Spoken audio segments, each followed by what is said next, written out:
the north, east, south, and west. Free our circle from all that stressed. We trust the guardians, trust the guides, trust the open and what's inside. When the moon is high, it's time to fly. Open your mind, let it all unwind. Let's get disengaged, time to engage.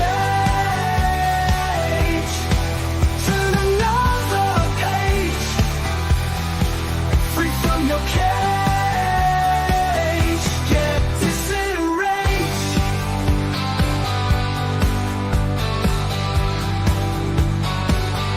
When you feel like you've had enough, and the week was busy and tough, you need a break, you need some fun. You need to take time from the run. We'll blow your mind. We're just in time.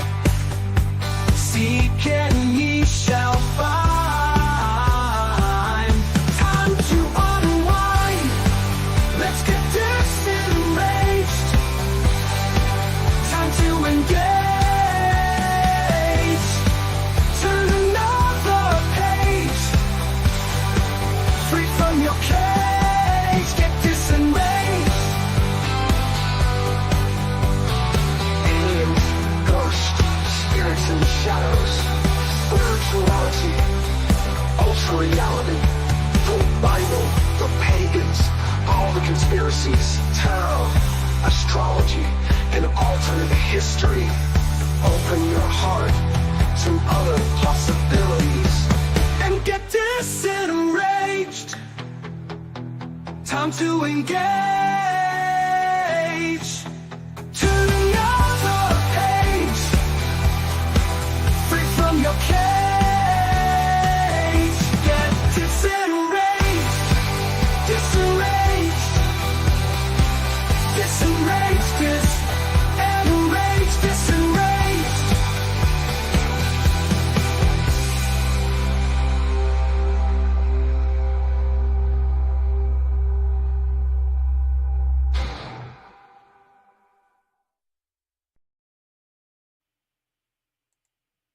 Hello, Jennifer. Hello, hello. Jennifer, are you frozen?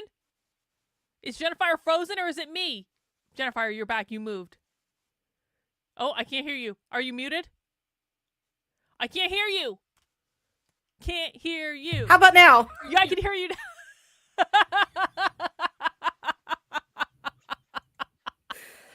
Jennifer, fine. I'm the one that's been streaming all day. You just got here. I was trying. Well, I was muting it so no one could hear me singing along to the song. It's okay. Was I frozen? Oh, bummer. Yeah, you were frozen, but you were frozen so that you looked like you were just being very attentive. You were. It wasn't a funny face or anything. I was like, "What's going on?" So Jennifer, do you know what I just did on my previous stream to this? I have no idea. We I listened just landed from my errands, so You're gonna love this. You're gonna love this. It's gonna be great. So we listened to James Lindsay did a Twitter space last night where he held a struggle session against the Groypers. And there are a couple things that he said that I think might amuse you. Because one of the things that he said is that libertarians are at least partially responsible for enabling the woke right, and that libertarians are critical government theorists every time they get pissed off that the government abuses its power, because libertarians really shouldn't be getting that pissed off if the guy I swear to God, they are critical government theorists if they get pissed off. That the key, I swear to God. And so I'm gonna make a special limited edition t-shirt that says critical government theorist, and I'm thinking about doing an update to an old classic from my store, because one of the first shirts I ever launched in my store was a dragon breathing fire onto the United States Capitol to burn it down. But it was when I wasn't good at AI, and now I've gotten way better at it, so I feel like I can make a better shirt. So I want to make a dragon either burning down, not the White House probably because Trump is going to be in the White House now, but a a dragon burning down the United States Capitol building, and it says critical government theorist. The dragon is the critical government theorist. Okay. So let me get this straight. Yeah. Libertarians criticizing the government is contributing to... It's woke. Okay. That's what I was... That's what he's I'm saying. like, Because I can't even... because all critical theory is woke. But- And therefore, if you are and the libertarians are enabling the woke right to be woke, and if you're on the woke right, you're really on the left, even if you're on the right. And the libertarians are enabling them every time they complain about the government. They're critical government theorists, and so He doesn't know what libertarians are. I know, I know that. I know. This is like we're debating. I think James Lindsay lives in his own world of language definitions that aren't where the rest of us grew up. Yeah, or in reality at all.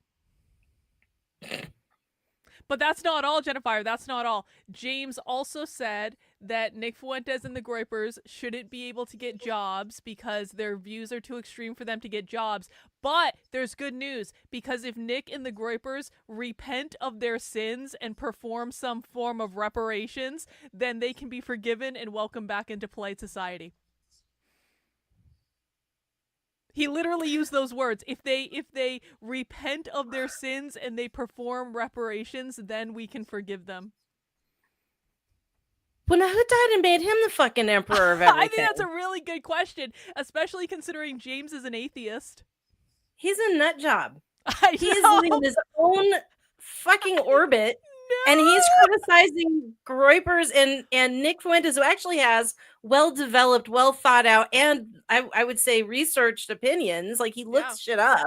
He does. James Lindsay doesn't even do that. I don't know if he can... I mean, he might be able to read the label on his underwear. At least his mistresses might. Yeah, exactly. The many mistresses of James. Yep. Oh, and also on this podcast, James was asked for helpful advice about how not to get stressed out, and he said, you know, I spent a lot of time with my wife and my family, and I was like, fuck you, James. No, you don't. I mean, I'm afraid to make commentary at this point because I don't want to get involved, but it's like, you know what it is? It's like, you know how we talk about how there are alternate realities and alternate timelines? I feel like when it comes to James, we have discovered some sort of fucking wormhole portal in which we're existing on completely different planes. We are not in the same reality. And every time we watch James, we're like looking into another portal. It's like being in Sliders. I know. And it's like, I can't escape. Get me back to my reality. Why am I interacting with this crazy person? So that's what I Am I digitizing or... No, you're fine. I feel like am I? Okay, because you keep digitizing, so I'm not sure if it's me or you. I can never tell. Be me. Everything looks good on my end, but cool. It looks good on YouTube. So that was how I spent my day. How are you? Well, let me just unfuck my brain a little from that. You never quite you didn't know how Joshua handled those downloads of information at the beginning of the show, and now you know. Like, here's everything that's happened in the last 12 hours, Joshua. Can you help me, please? Can you help me make sense of all this? There is no making sense of it. That's the thing. There's no sense to be made. This is a special James world.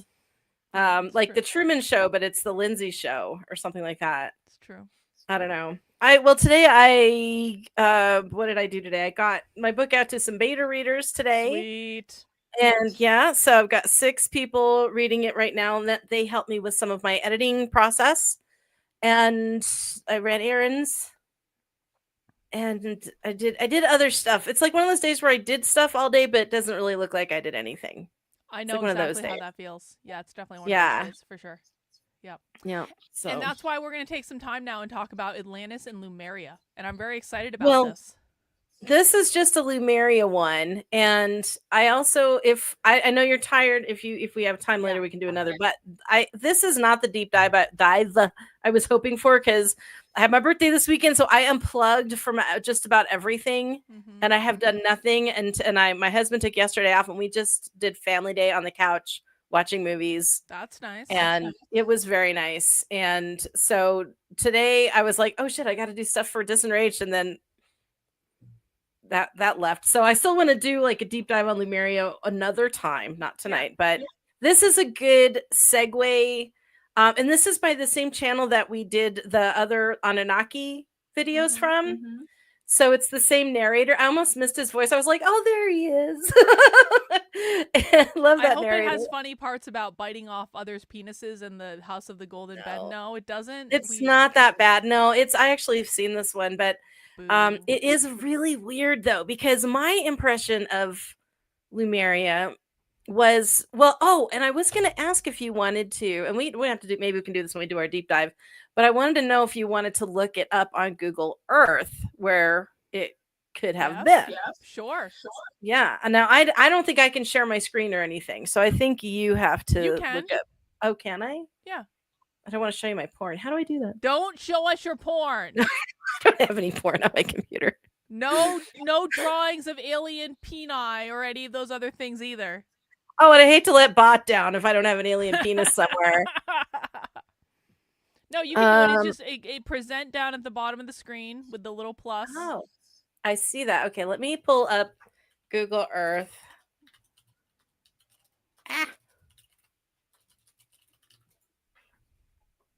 Let's see if it's going to let me. It keeps, they've got this new feature for projects. So it keeps trying to take me to like projects and stuff. And I'm like, no, I just want to see the world. It's loading. All right. So.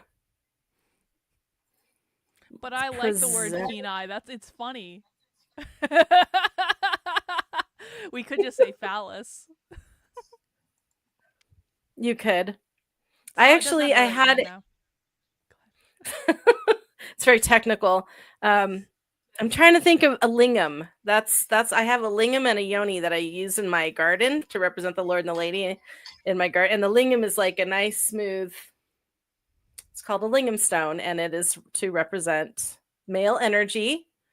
Okay, sharing screen works best on a big computer. Is it? Yes. It's shaped like a. How is it shaped? It's shaped like a. It looks like a man's, but it's a stone that I found that naturally came in that. You have a penis stone in your garden? Yes. It's called a lingam. A lingam is just a stone representation of a male phallus, and I have a yoni stone also, which looks like a female bean, and I use them to represent male and female energy sacredly in my garden. There's a whole bunch of like I follow a whole bunch of like crystal pages on Instagram or whatever, and one of them, and it's so cheesy, but it's like this guy who does what he calls like a lucky scoop, where he has this giant fuck off box of crystals, and you order a scoop from him, and he just like gets his big thing in there, and he scoops out. Oh, Jennifer, are you frozen? Okay, this is important. Am I? No, you're back. I got your screen. I got your screen too. We'll look at that in a second. But so I follow this guy on Instagram that does these crystal scoops, and people pay him like $100 or whatever. They get like a big fuck off scoop from his box, and he goes in with the scoop, and it's got all sorts of crystals, and he brings them out, and then he shows off all the crystals. He's got like the normal stuff like hearts and like like just tumbled stones and bracelets and stuff like that. But every once in a while, people get a giant penis carved out of a crystal, and they call it a massage stick, and sometimes women request the massage stick.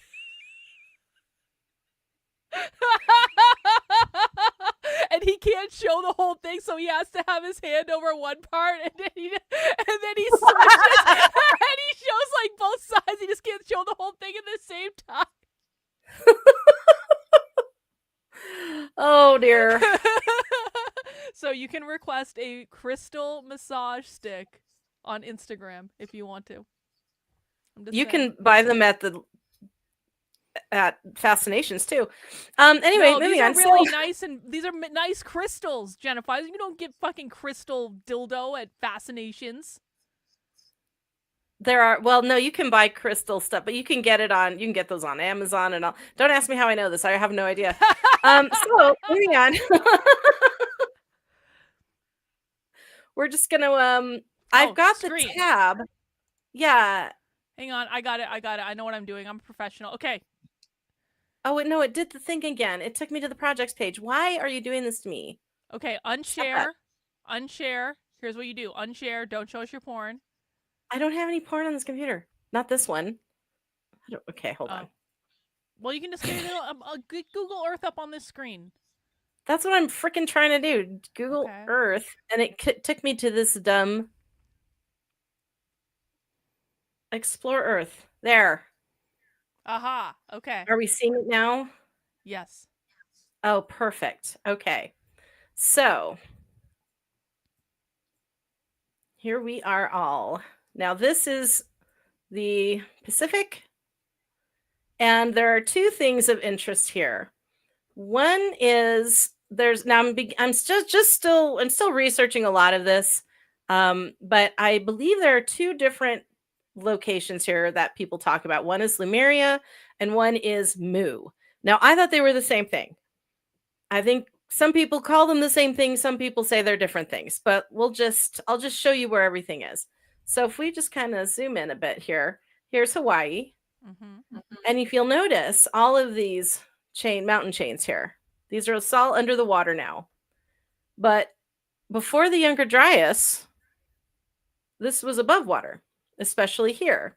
This is where I think Mu was. This is when they talk about there was a big continent near India. If you look at this whole big shelf here, I think that's what they're talking about. It's now like an archipelago because most of it is submerged. So that might have been Mu.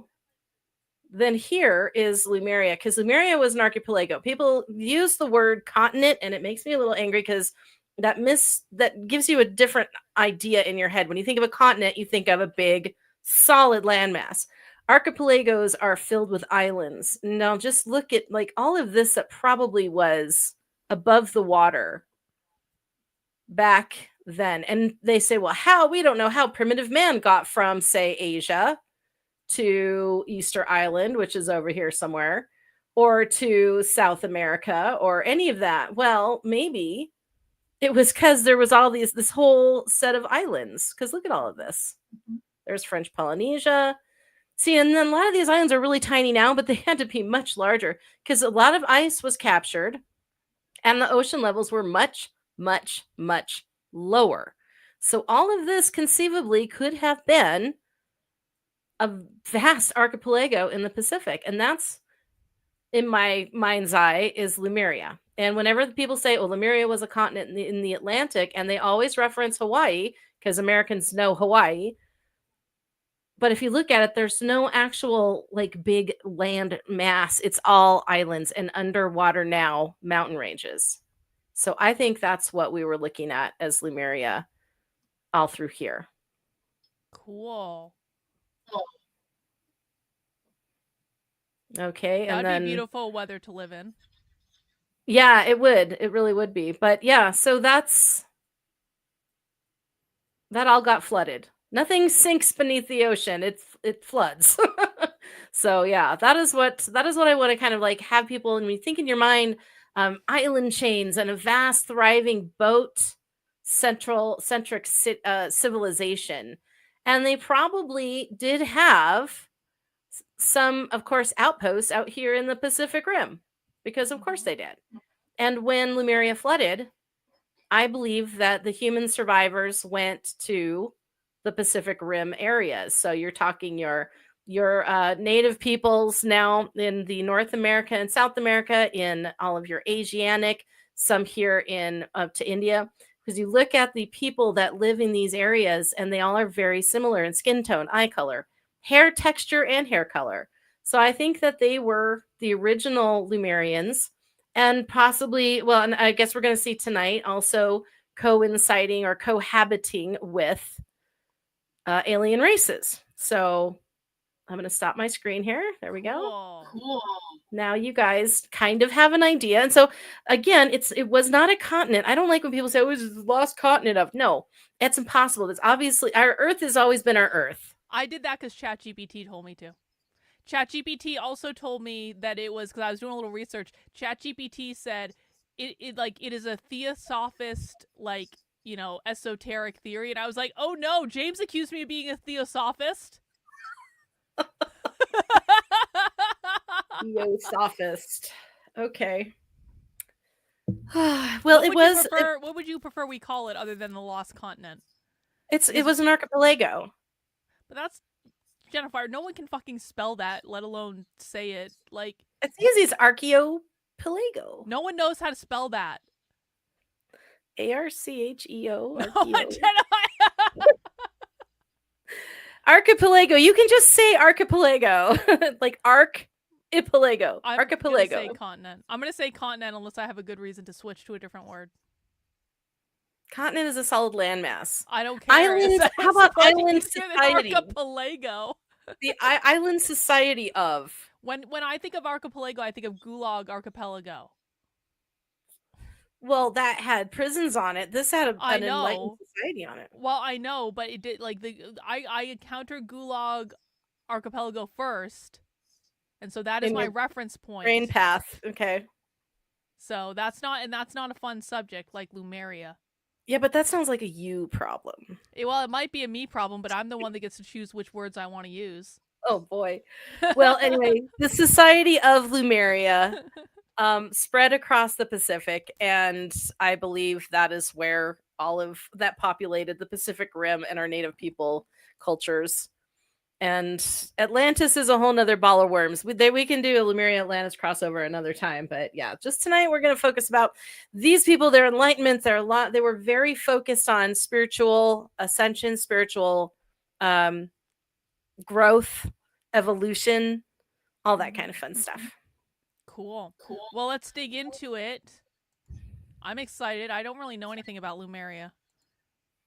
Hang on. It's very fun. I guess some of them say it was all different aliens. This particular one that we're going to watch tonight kind of surprised me because I never, for some reason in my head, never associated it with aliens. I always thought it was just humans. But I mean, what the hell do I know? Like I can go there and check it, right?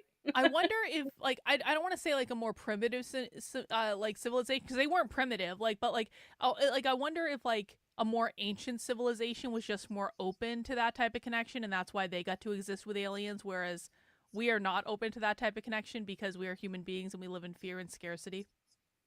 Yeah, most likely. Well, this is also simultaneously happening with Atlantis and the Anunnaki. So like humans grew up with aliens, and it actually wasn't until Lemuria flooded and Atlantis flooded and all that fun stuff that we lost that connection and those relationships. Well, that makes sense. So it was like just kind of normal for them. They're always these creatures around. Spaceport Earth, man. Hell yeah. Huh. Cool. All right, well, let's dig into it.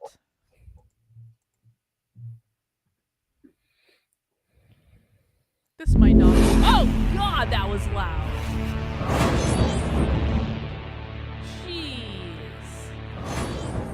Did you know that ancient modern humans once lived in harmony with extraterrestrial beings, including the Anunnaki, integrating with them in legendary advanced civilizations like Atlantis and Lemuria?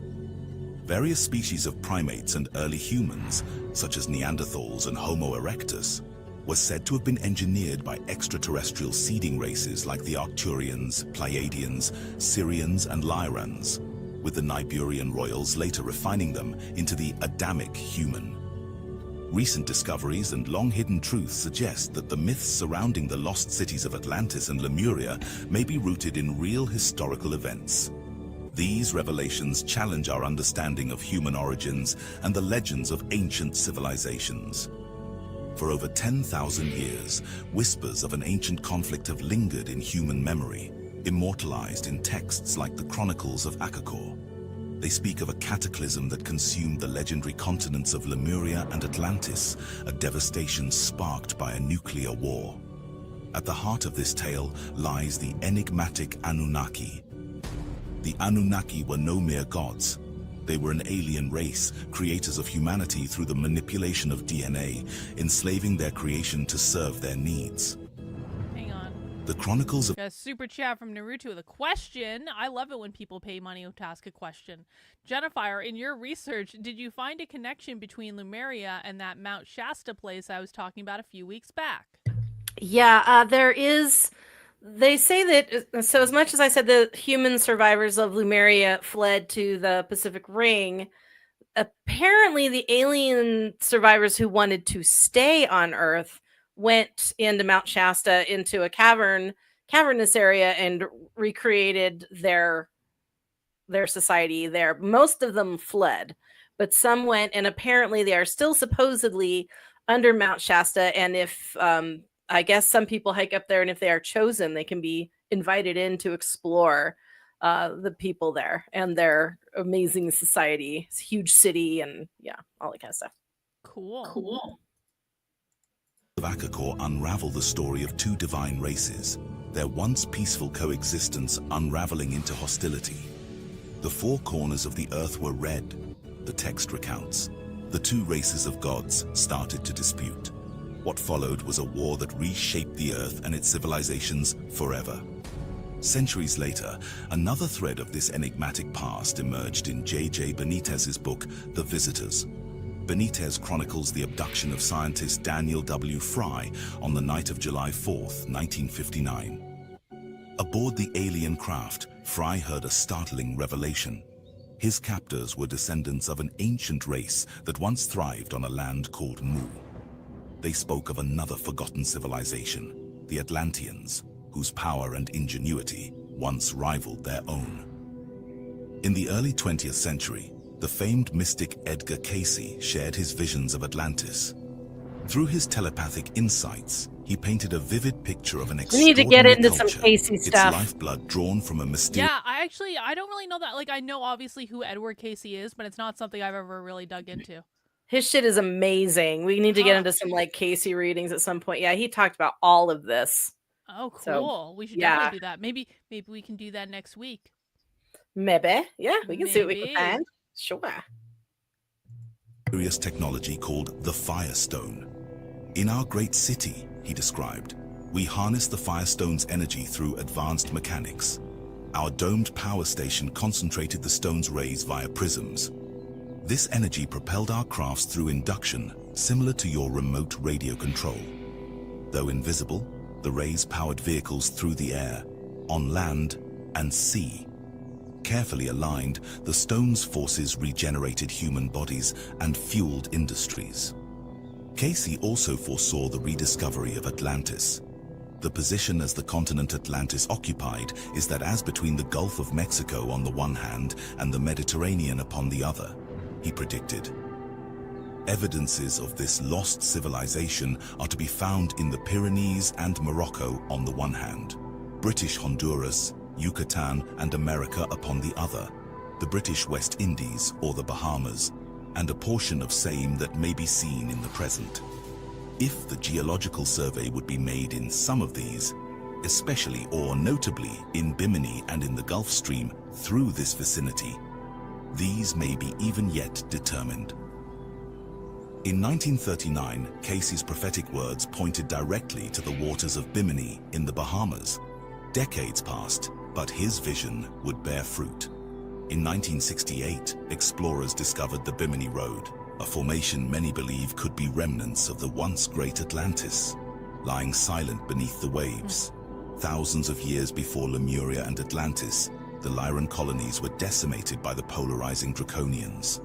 Explosions tore through the delicate balance of creation, causing genetic mutations and evolutionary digressions among all extraterrestrial humanoids. Race wars erupted as different beings struggled to adapt to the damage. In the aftermath, the Elohim and the Founders, custodians of divine order, convened to salvage humanity's destiny. They decided that they would create a new humanoid species based from the Lyrans, and this would continue its evolutionary path back to balance, but with a heavy cost. To protect the higher dimensions from the distortions caused by humanoid genetic damage, all souls that would be born humanoid from this point forward would be sealed off from the higher realms. This separation severed access to the original 12-strand DNA consciousness, splitting the particle and antiparticle selves, and plunging future and modern-day humanity into a state of duality and disconnection. Wait, I don't get it. Can you translate? The DNA losing cohesion stuff. Yeah. So they fucked up the DNA to the point where most alien races have an easy time with the spirit physical connection. Mhm. So, for instance, as a human, we don't have much of a spirit connection. We're mostly physically based. We all used to have that ability where our spirit and body were like, we knew we were driving a vehicle. We had that. Oh, they fucked up our DNA until we forgot where we're from. Exactly. So Got the it. connection to the fact that we are an all immortal spirit evolved, and this is just a bus was gone, was lost. So they forgot where they came from. But that's kind of like I guess it was created that way. It's like an essential part of the human experience, perhaps not intentionally, but like to forget and then to rediscover, I suppose. It became a side effect of incarnation. So coming down here, you risk losing or forgetting, but it's only temporary because once you go back and between your lives, it all comes back to you. Like you remember who you are. Right. So, yeah. Would come only through unifying these fragmented aspects, starting with the Lemurian soul fragments tied to the second dimension and chakra, and the Atlantean fragments anchored in the third dimension and conscious mind. As humanity continued to reincarnate through the cycles of time on planets such as Mars as Martians and various extraterrestrial humanoid lives, the process of reconciling their soul fragments and mending the emotional and morphological distortions began. It was the sacred task of the founding seeding alien races to collect and integrate these lost pieces, bringing together remnants from each seeding and root race cycle to reclaim wholeness. After the near destruction of the Avalon colony, the Partal founders and select advanced extraterrestrial races decided to move their humanoid experiments to Sirius B. This relocation was intended to continue their work on integrating masculine and feminine polarities, but now free from the interference of the reptilians. While the plan was only partially successful, it led to a deeper division among the humans of Sirius B. Their identity evolved, and they came to be known as Sirian humans, distinct from their Lyran ancestors. From the Sirian humans, 3 distinct humanoid groups emerged. The first group, known as the Etheric Sirians, or Anuhazi, were a bright, non-physical, spiritually inclined people. They focused on healing and the pursuit of esoteric knowledge and embodied the feminine polarity, honoring the Lyran way of life. Their leader was the wise and revered Emilius. The second group, known as the peaceful physical Sirians, chose to remain in tangible, physical form. This image here is a native Sirian of Sirius B. They are mainly characterized by tall, lean physiques and elongated head shapes. Their skin tones evolved into rich, dark hues, adapted to the intense UV radiation from Sirius's hot stars, distinct from the environments of the Pleiades or Arcturus. This group embraced a masculine polarity, emphasizing strength, honor, and physical prowess as core principles in their development on Sirius. The third group emerged as the Sirian hybrids of Anach, later known as the native Niburians, and once were the leaders of the Anunnaki races of Sirius and Orion under King Anu's rule. They were primarily dark blue-skinned muscular royal warrior race, blending the lineage of Lyrans and reptilian ancestry from Tiamat. However, their alliance with the Draco Empire and repeated violations of the Emerald Order's codes placed them under probation by the Galactic Federation. Their controversial actions and the resulting consequences will be explored further in this episode. Oh, good. Concerned by the continued imbalance, the higher dimensional founders and the spiritual hierarchies decided to relocate both Sirian groups again. This time, they were sent to separate destinations to further the work of polarity integration and to fulfill the Emerald Order. The etheric Sirians were assigned to Tiamat, while the masculine-oriented peaceful physical Sirians were sent to Aln in the Orion constellation, home to the reptilians. It was hoped that proximity to the reptilians would enable the physical Sirians, now called Orion humans, to better understand their masculine nature.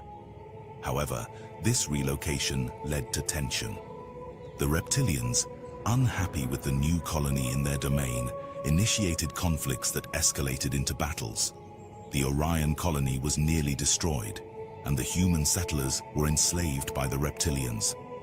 Over time, the colony was rebuilt, but the struggle for polarity integration continued. In response to the enslavement, a resistance movement arose among the Orion humans. Known as the Black League, this small group sought to overthrow their reptilian oppressors. Eventually, a faction of the Black League escaped Orion and sought refuge on Tiamat, hoping for a fresh start. Meanwhile, the etheric Sirians had settled on Tiamat. To fulfill the role of planetary guardians, the founders introduced a new land guardian race, aquatic primates. The etheric Sirians took on the responsibility of nurturing these beings, overseeing their spiritual and physical development. Literal sea monkeys. Over time, Literal some sea etheric monkeys. Sirians began inhabiting the animal bodies of Tiamat, becoming deeply intertwined Hang on, with their... this is a fair question. How does the narrator know all of this information? So in the beginning, I think they said they had taken a lot of this information from Edgar Casey's readings. Mhm. Some of this, I think there's lots of people who channel this kind of stuff. So probably if you look below the video, remember it listed the sources of the Anunnaki stuff. Yep. It might have a list of what their sources were to put this together. Let's see. Let's see. I'm painting my nails. Oh, I I'm see. having a girl moment. See this pretty? Oh man, that's pretty. I like that color. 'Cause My it's not mom got quite this for my black. birthday. It's It's scarab. Scarab. I like Yeah, that. it's like I'm playing purple. with I'm playing with slime. Jennifer, I'm gonna send you the name of this slime company. You would love this. It's like there's something about this particular slime company. This is like this slime feels like playing with what I would imagine melted strawberry ice cream would feel like if it wasn't cold and sticky. It just Oh, it has looks a so soft. beautiful, like fluffy texture to it, and it smells just like strawberries. And So it's so good. smushy. Yeah, it's so good. And they've got another one. It smells exactly like warm baked bread. And I'm like, this is just like, it's like, this is a slime. I want to eat this. Anyway, I know. so let's see. The references, Atlantis and Lemuria, see, they do call it the Lost Continents by It's not Tom a T. damn Moore. continent. The Law of One by Ra. Zachariah Sitchin's The Earth Chronicles. Dolores Cannon.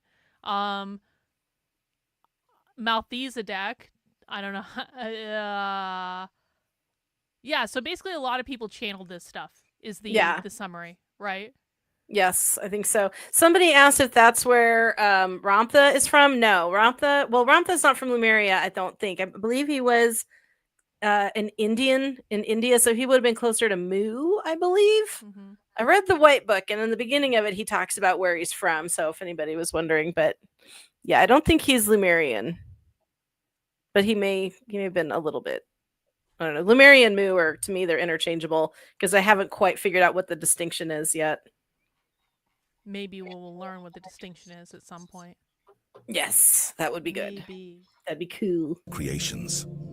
This raised concerns among the remaining etheric Sirians, as prolonged embodiment risked causing them to forget their etheric origins and become trapped in physical forms, an echo of humanity's Earth. Due to the cosmic law of free will, intervention was limited. To address the situation, a portion of the etheric Sirians formed the Christos Sirians, establishing the office of the Christos within the planetary spiritual hierarchy. Their mission was to rescue their brethren who had become bound to the physical realm, a process expected to span millions of years. At this juncture, the reptilians, upon learning of Tiamat's viability for colonization, arrived on the planet. They encountered the developing human primate civilization under the watchful care of the etheric Sirians. This set the stage for further galactic drama as the reptilians sought to claim Tiamat for themselves, clashing with the existing inhabitants and guardians, leading to the war in heaven. After the cataclysmic destruction of the planet Tiamat and the demise of Queen Tiamat and the 7 dragon queens, the ancient matriarchal reign that had governed multiple galaxies for eons came to a sudden and irreversible end. In its place, the patriarchal mindset of Ahriman, also known as Yaldabaoth or Lucifer, seized control. Lucifer. This marked the rise of the Draconians, who established themselves as overlords, asserting dominion even over the Sirian hybrid warrior tribes and reshaping the cosmic order. Men ruining everything. During this epoch, Again. As usual. Earth, once a fragment of Tiamat, Lots of dick experienced a swinging. resurgence. Yep. The planet began to flourish with the seeding of not only diverse animal species but also adamic humans, seeded by the Lyran and other Anunnaki races, whose souls originated from the fragmented remnants of Maldek. 12 extraterrestrial civilizations, each resembling various human types, sought refuge and new cosmic missions on prehistoric Earth. These civilizations contributed their DNA to the grand experiment that was the Adamic human race, known as the Emerald Order. This genetic undertaking ensured that each human body would be resilient enough to survive any environment, with every individual carrying 12 DNA codes, each representing one of these extraterrestrial entities. The 12 tribes of Israel, which make up the entire human race, each represent a different extraterrestrial origin and DNA coding. Over the course of millennia, these extraterrestrial civilizations, guided by spiritual advisors who were directed by the creator of the universe, engaged in extensive genetic engineering, refining various species of the cosmos to thrive in prehistoric Earth's unique environment. The early seeders, alien civilization refugees and engineers, were the Arcturians, Pleiadians, Nazgûls, and Lyrans, all of whom were branches of the Lemurians of Lemuria. This was the time of the establishment of Atlantis, and very shortly after the Lemurian civilization, a mix of seeder extraterrestrial races like Atlantis. These celestial architects possessed the ability to jump forward in time, observing the long-term outcomes of their hominid creations and adjusting their designs over centuries.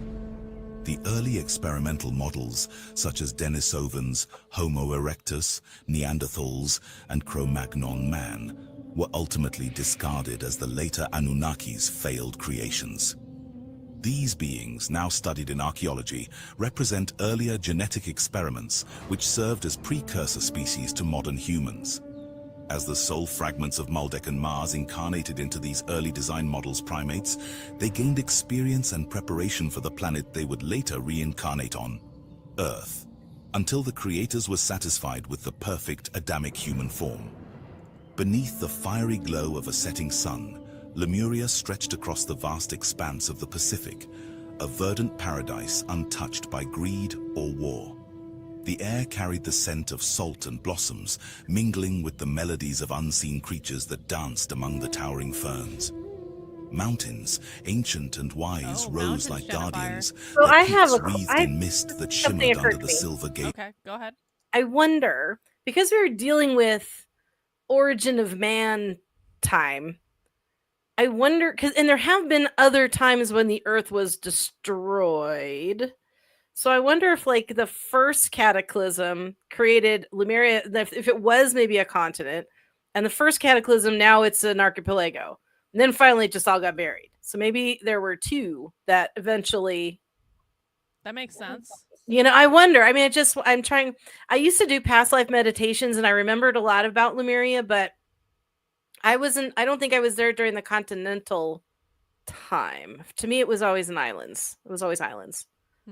But I don't know. Interesting. I don't know. It's just some more digging, I guess, needs to be done. I mean, couldn't it be just one of those things where it started, like, it just started to flood and it was flooded for a while and then it eventually sank or something? Yeah, well, it could just be that the water kind of was just rising and the mountains became islands and now they're all under the water. And it was just doing it really slow? Very possibly, or shocking, because we actually have more water trapped inside the shell of the Earth than we do in the oceans.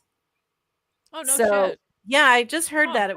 It's like 2 or 3 times as much water trapped in the rock, like a spongy, not like big lakes or anything, but like there's just rock that contains a lot of water in it. Like shale contains oil, kind of the same principle. And I'm wondering if some of that had come to the surface at some point. And, so who knows? We have lots of water on this planet. So who knows? It just could have been a couple of big cataclysms. Interesting. Of the moon. Kailasa, a sacred sanctuary nestled high among these peaks, was the heart of Lemuria's spiritual energy. Crystalline temples, seemingly alive, resonated with harmonic frequencies, their surfaces adorned with patterns that pulsed like the heartbeat of the earth. The Lemurians, with their luminous eyes and flowing robes, moved like spirits among the trees, their every step a hymn to the planet's living soul. Life in Lemuria was seamless with nature. Homes were living structures, vines and flowers entwined with quartz and amethyst walls. Rivers wove through the settlements, their waters singing softly as they nourished the land. Beneath the surface, coral gardens flourished, shimmering like underwater cities. Dolphins leaped gracefully in the distance, their presence a reminder of Lemuria's harmonious bond with the ocean's depths. Across the great ocean, Atlantis arose like a crown upon the waters of the Atlantic. Its beauty was measured, sculpted to perfection by minds that mastered the art of creation. Concentric rings of land and water defined the capital, their geometry reflecting the Atlanteans' pursuit of balance and order. Pretty. That is At its pretty. core stood Lots the of grand penises in temple of there. Poseidon, Yup. its spires important. carved from orichalcum, glowing like molten gold under the sun's embrace.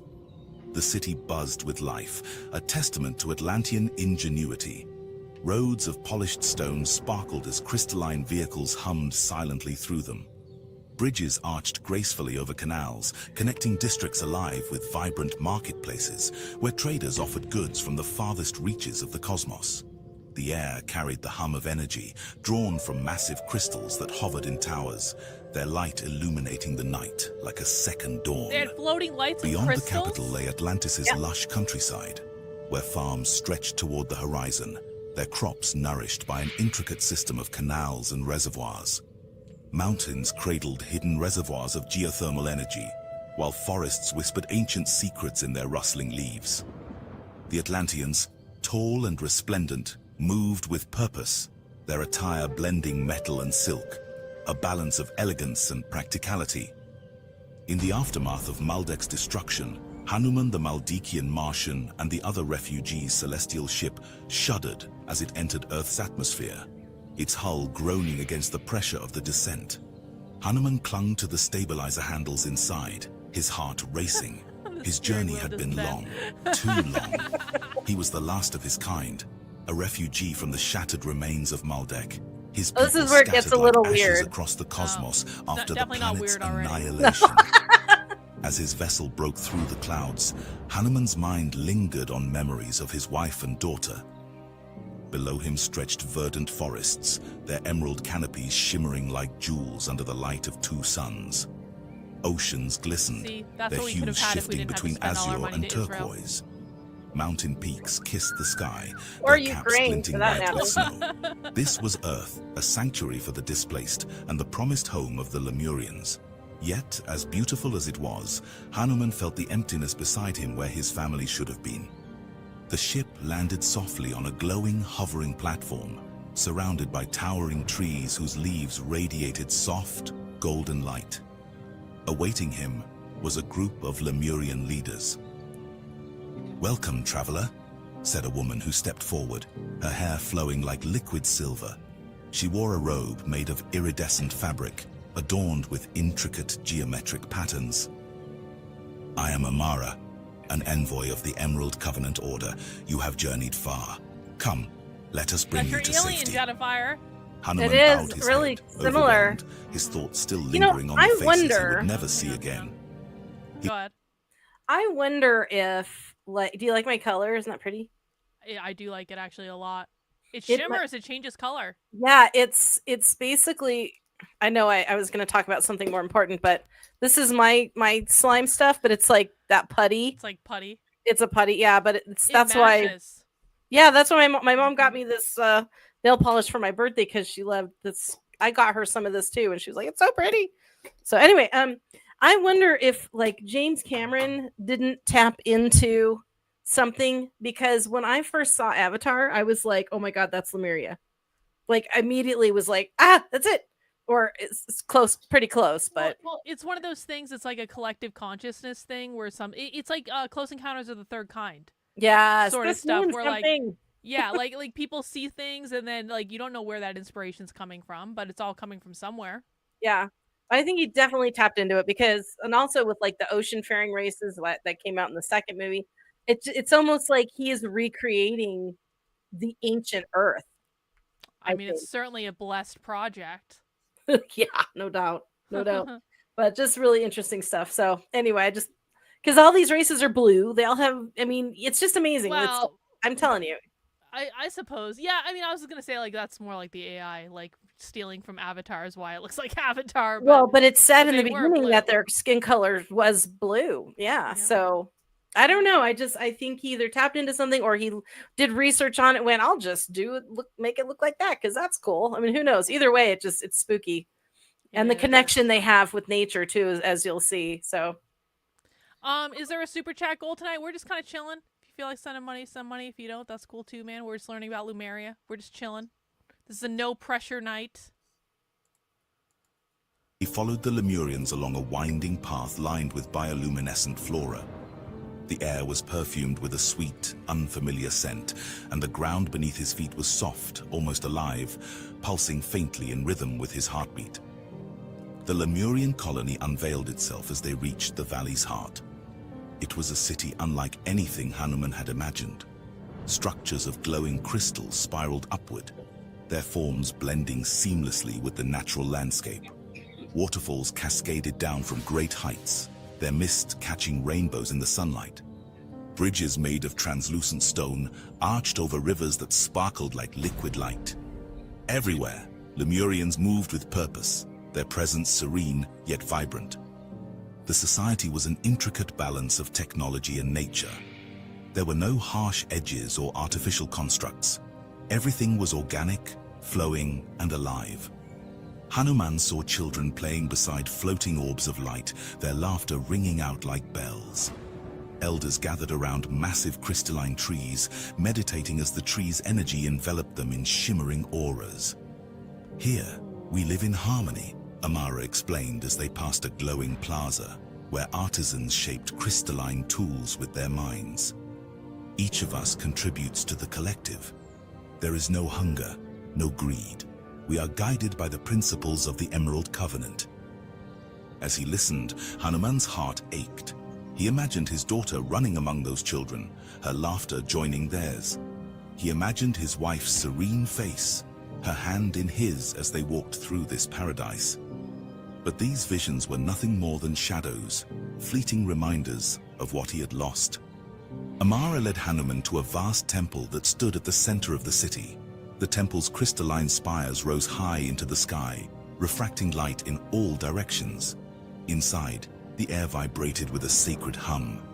The walls glowed with intricate carvings that seemed to shift and dance, telling the story of Lemuria's history and the cosmic struggles that brought them to Earth.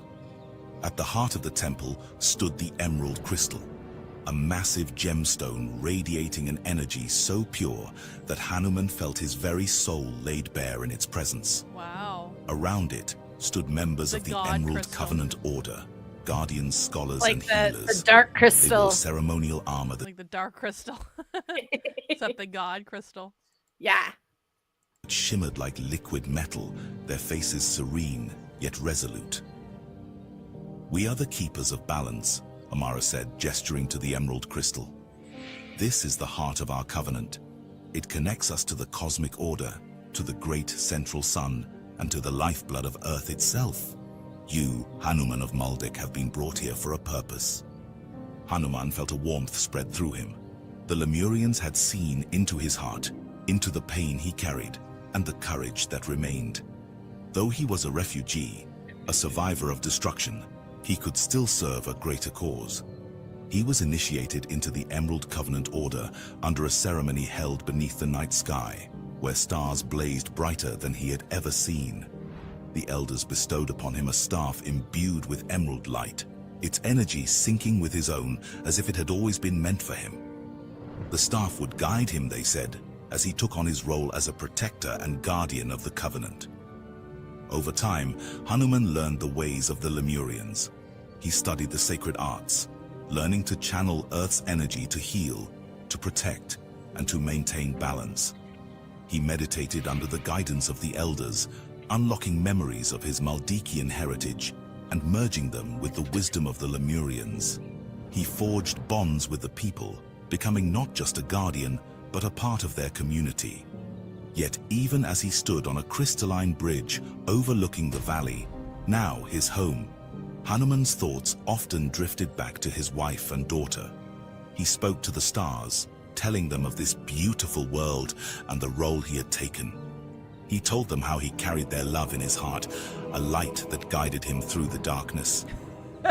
When the Anak Empire of Nibiru and the Sirian Atlantean hybrid royals arrived, they established Atlantis and joined forces with other extraterrestrial Anunnaki groups, including the Draconians, Ahel Pleiadians, and Lemurians, all of whom were multiracial, like the Atlanteans.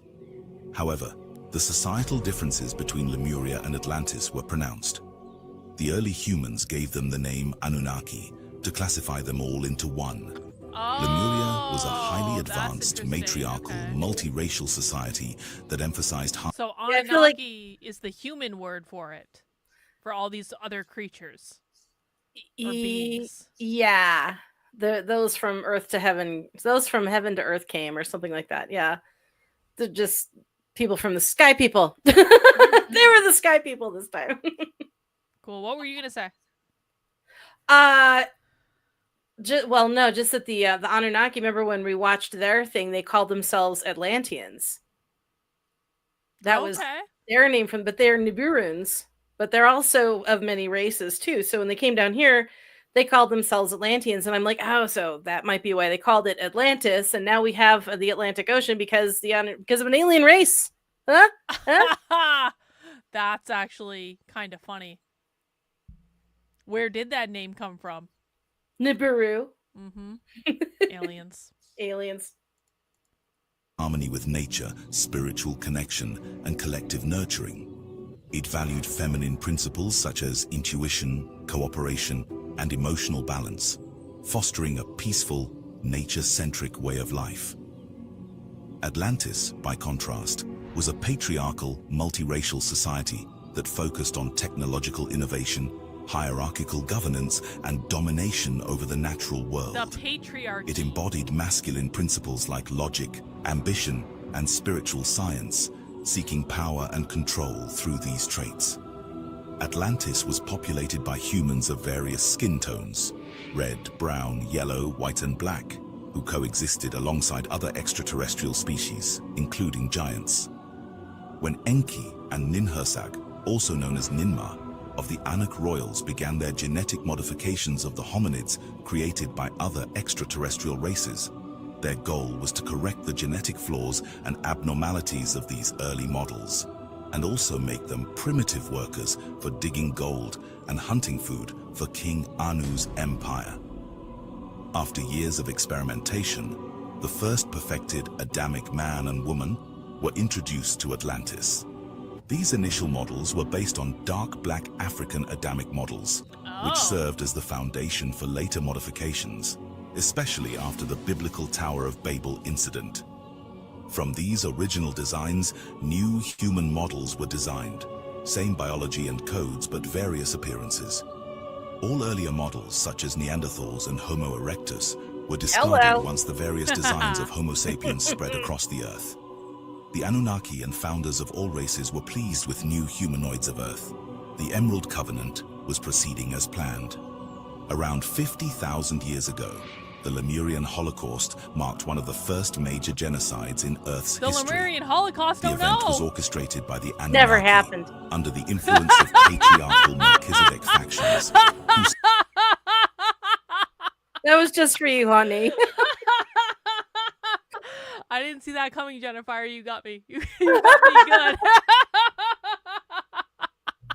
good. Oh. Secretly allowed the Orion And they group never to let us stage forget it. an invasion. The Draconians from the Orion group infiltrated the underground tunnels between the Lemurian and Atlantean continents. When humans discovered the invasion, they attempted to seal off the underground passages, but their efforts triggered catastrophic results, leading to the destruction of the Earth's surface. The Earth's core imploded, causing massive destruction to the Pacific Ocean continent. Aha! There This it is. destabilized the underground tunnel. Is that where you got that idea? So the Earth, no, because I don't really remember what they said, but so if the Earth core, so if there was a continent and the Earth's core exploded and it devastated that continent, that's when it became an archipelago. There you go. I'm sticking to that because like they can't be simultaneously true. Either one follows the other, or only one of them was the way it was. So I'm willing to see the evolution of it. This was supposed to all have taken place over like a couple million years, right? So I need like a grid-like Gantt chart or something that charts the not a Gantt chart, but you know what I'm saying. I need some sort of visual timeline. representation Yes. of all of these things put together. That would actually make a pretty cool like chart or something. yeah, especially if you like did some of that CGI like pretty colors and images. Do you know there are like all these YouTube channels that literally just make like fancy charts about things and talk about them? No. Like there's a whole bunch. The only reason I know this, and I don't think it's just for like this, but this is how I found it, was with like monarchy stuff and royal stuff, because there are all these channels that'll be like, you know, here's the chart for the British family, the British royal family, or like whatever. Or they do things like, who would be the Tsar of Russia now if Russia still had a Tsar? And then they bring you through the whole kind of line of succession, and they give you all the different options and all this stuff. And did you know there's actually a guy in the Romanov family, he's actually the head of the Romanov Family Foundation, who apparently this guy wants to buy his own private island and create his own Russian Federation because he wants to take back his empire, essentially, because he's one of the contenders that could be the Tsar, but really someone else has a better claim. But this asshole is trying to buy his own fucking private island. I would totally love. Dude, I would start my own island nation in a freaking heartbeat if I could. I mean, seriously. My government, my rules. That's crazy. Base stepping Jetfire bot wants to see rock penis. Wow. Rock penis is in the garden, and it is called a lingam, and it is in the garden right now. You'll have to take a picture or something. Thank you, Nick. Appreciate it. And created devastating earthquakes, volcanic eruptions, floods, and sinkholes that claimed thousands of lives. As the planet was thrust into chaos, the Lemurians were forced to take refuge underground, where they began organizing the repair of planetary portals and the restoration of the Ark Gate with the help of guardian groups. This marked the beginning of a planetary cataclysm, a hidden history recorded in human DNA, which the negative alien agenda group sought to erase to manipulate humanity into forgetting its origins, ultimately paving the way for the Armageddon software. The second attempt at humanity's evolution arose amidst this backdrop. The Sirians of Sirius B and the Nibiruan royal tribes introduced the Eye of Horus, a stellar bridge designed to channel higher consciousness into physical incarnation. This initiative seeded root races 3 through 5, marking a new chapter of human development. Integral to this endeavor were the Melchizedek race families, celestial guardians of universal balance, who descended to assist in repairing the lingering genetic distortions caused by earlier conflicts. Around 35,000 years ago, during the Egyptian dynastic era, the Melchizedeks sought to use Earth's Stargate system, the Templar, to restore planetary harmony and reconnect it to the universal time matrix. However, their efforts to integrate the damaged Anu template, a remnant of Atlantean grid destruction, had unforeseen consequences.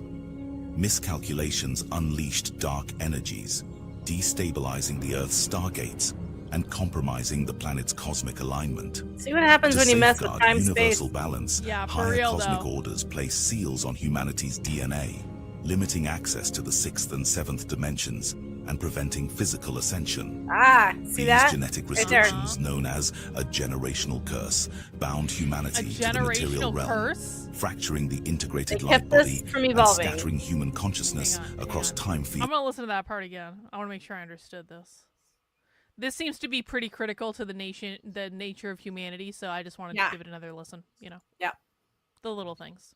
Cosmic orders place seals on humanity's DNA, limiting access to the 6th and 7th dimensions and preventing physical ascension. So did they do it These on purpose then? Yeah, that's what it looks like. To safeguard the universal balance. Higher cosmic they basically neutered us, Jennifer. Yeah, spiritually. Like it wasn't that it wasn't just an accident. It wasn't like, okay, we maybe modified you a few too many times. They're like, nope, you can't have this. Nope. Well, they fucked up their own science by twice, not once but twice. They caused a cataclysm by collapsing the Earth gates in the Earth and outside the Earth. Then they're trying to repair them. In the meantime, humanity is up and coming. Now we're just a burgeoning little.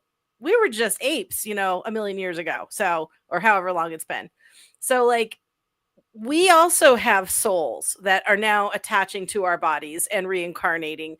And they wanted to stop our ability to ascend because we don't have the maturity it takes to do what they're doing, because I think they're realizing they barely can handle it.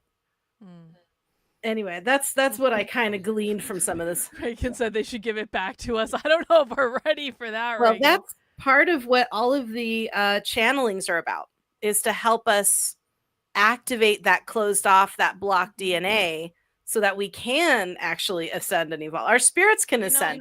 Physical bodies can't. It's like when you meditate to try to make like physical changes in your body to like heal yourself or like, whatever. Like it's kind of like the same thing. If you become aware that like you can access this and then you put the effort into accessing this, you can change the way your brain works to allow yourself to access it, right?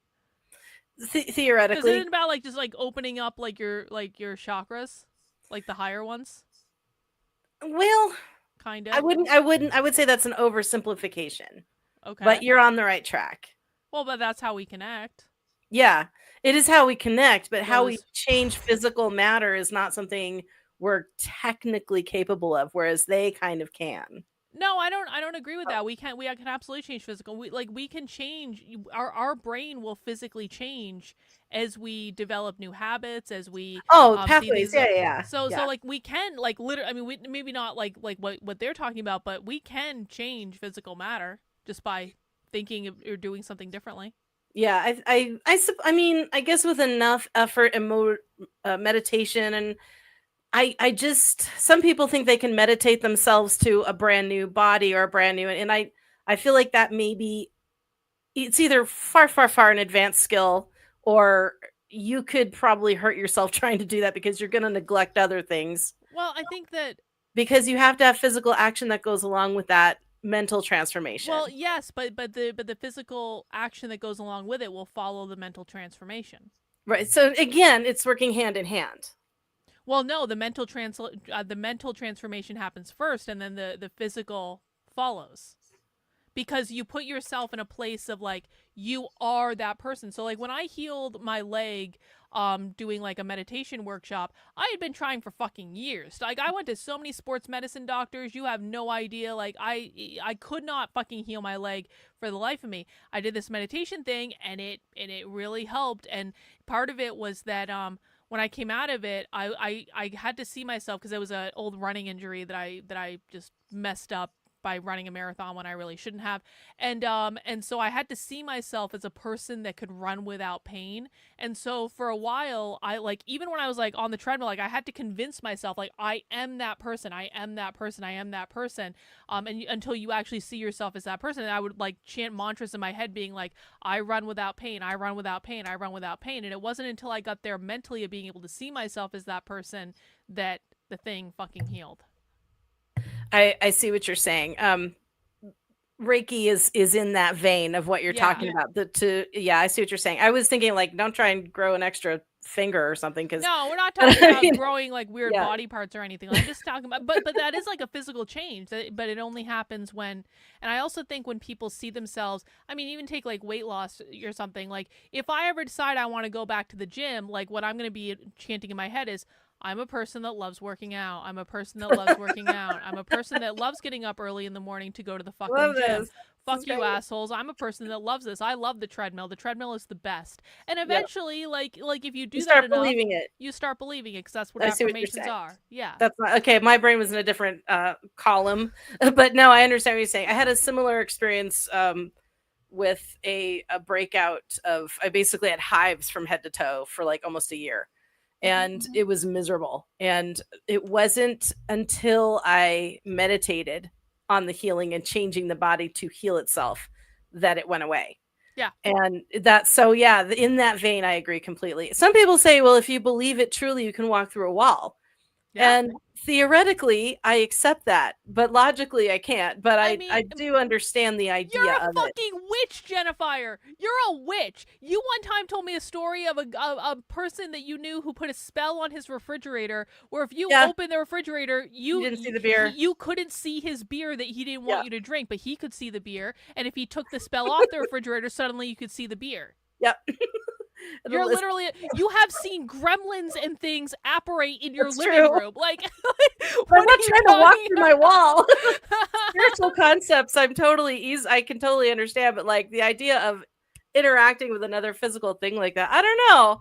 I guess maybe that's where my own brain limitation stops at walking through walls. I get everything else, illusionary ideas, light, hypnotism, sure, but walking through a wall, I don't know about that. I don't know that I want to take the time it would take to actually believe that I could do that to the point that I could. Yeah.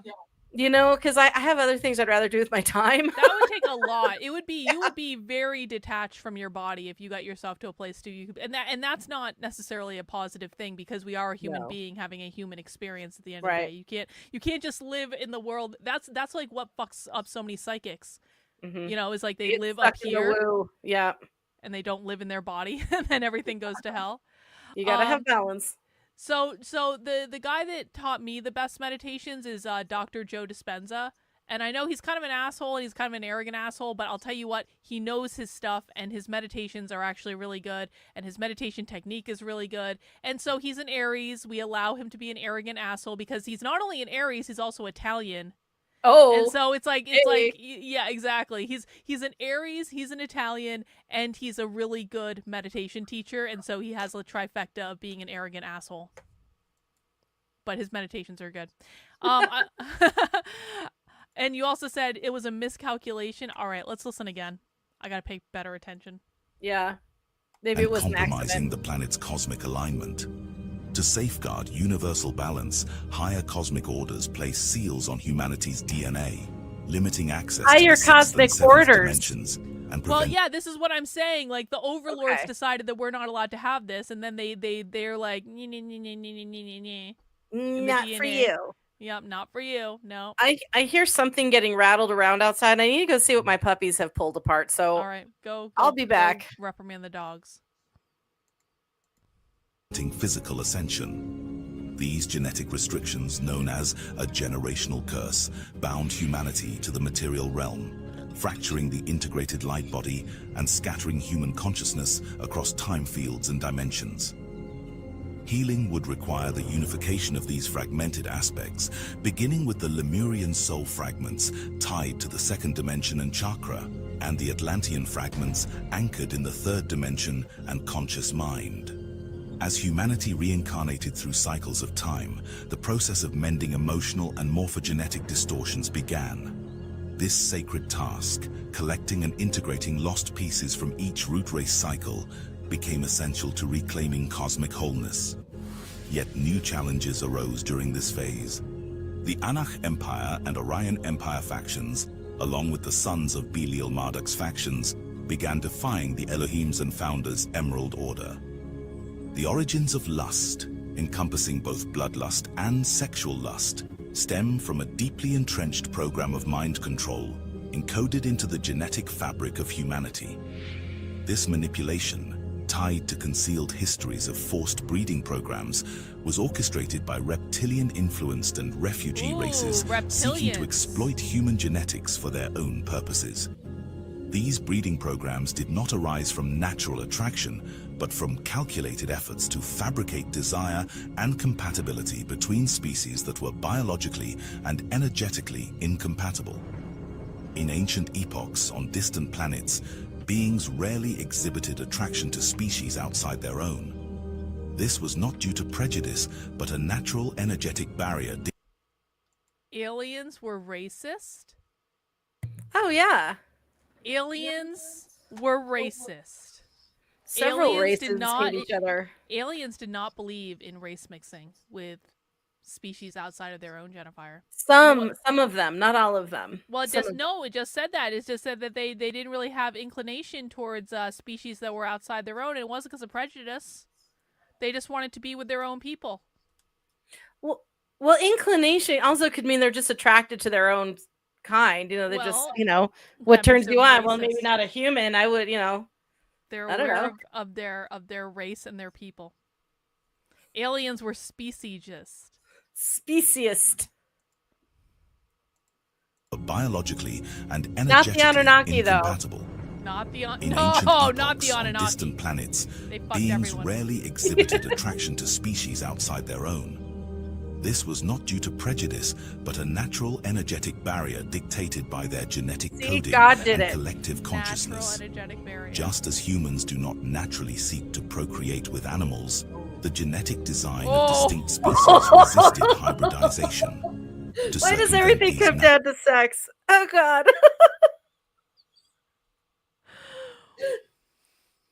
It's not exactly the same as humans and animals, though. They were like evolved beings. They were all evolved. It's like more like different races. I don't agree with that analogy. I'm sorry. I don't agree with it. I guess, like, if you think about primitive peoples who still live tribally in the Amazon versus somebody from New York City, that's how I would liken it. And I mean, you guys could still do it. You could still get it on. I don't think that we're as lowly as, say, we're just not attracted to humans because it'd be like you fucking your dog. I was like, well, really? Really, though? I don't know. I disagree with that assessment, but I'm glad we're not attracted to animals. So thanks for that. But yeah, still, though for real. yeah. natural boundaries, genetic combinations were artificially engineered in laboratories, enabling the creation of hybrids for specific agendas. A significant example can be found in the royal human lineages of Lyra, who naturally lacked any inclination to bond or reproduce with reptilian invaders. Yet through manipulation, these lineages were subjected to forced breeding programs, resulting in profound trauma. This legacy of violence and hybridization seeded what is now known as sexual misery programming, a distortion that continues to affect Earth. Negative Yes. alien groups, Think about including that. the Moon Chain Yo. Think about that. Ain't that the truth? Uh-huh. So of all beings have a completely different relationship with this whole thing than we do. As evidenced by the fact that the Anunnaki would fuck everything. We have that kind of that trauma in our makeup. And so deviation of any healthy intimacy can be prevalent with our species. I really think that like a very, very, very small percentage of people actually have healthy sexual relationships. I wouldn't say very, very small, but I mean I'd give it a 50-50 shot. Yeah, I think it might be even lower than that, honestly. Maybe. And I'm not talking about just like being into weird shit. Like you can be into weird shit, but I'm talking about like I don't know, man, maybe it's just being on the internet, but I feel like a good chunk of people that I encounter on a daily basis, I'm like, "Oh, something happened to you." I don't know exactly what happened, but something like obviously happened to you. And I mean, I'm talking people of like all different kind of like I guess status, where it's like I think the internet brings out people's worst dysfunctions in some respects. Well, you're And, safe. You're not yourself. You don't have to have your face. You don't have to have your name. You can hide yourself and talk openly about things. And but I don't think I may, of all the women that I know, maybe only 5% have not had something horrible happen in their past, either as a child or as an adult. And I'm not going to say, the R word or the, other, all those things. But most of the women I know, I would probably, if there were 10 in a room, I'd say 9 of them have had something happen. Yeah. And it's not just that, though. I mean, think about it's not even about kinks. People think, oh well, kink is filthy. No, it is not filthy. No.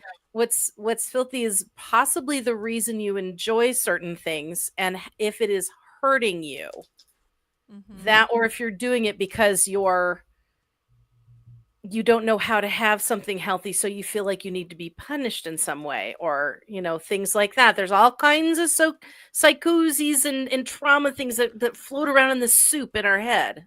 Oh, by the way, I was doing research into why queer Marxists really are into like BDSM, because like they're really into it, and you're gonna love this. The reason that they like BDSM is because it is a sexual manifestation of the power dynamics of capitalism, except that everyone consents to be in the oppressor-oppressed relationship, so it's okay. So they can work out their feelings on capitalism through spanking and domination and handcuffs and that sort of thing. And it's all consensual, and capitalism is not consensual, but that is, so it's rebelling against the I swear to God. I don't even know where to start with that. I swear to God, Jennifer. These are the things I think about late at night. Capitalism is non-consensual. First of all, it's hilarious, but the whole I'm doing it because it's working out my they're right in how the dynamic they're referring to. Yeah. But and if it makes them better to call it capitalism, that's where I think kind of the mental sickness might have a bit of a. Well, it's a power dynamic. BDSM is a power dynamic. Every relationship is a power dynamic. Well, this is an overt power dynamic. It's in the title of the kink, Jennifer. True. Twice. It's so important. It's in the title twice. It couldn't just be one. It had to be both. Oh my God. It's all about permission, isn't it? Well, that's exactly it. Is they say you can't consent to living in capitalism in the real world, but you can consent to it in BDSM, and so you can work out your feelings.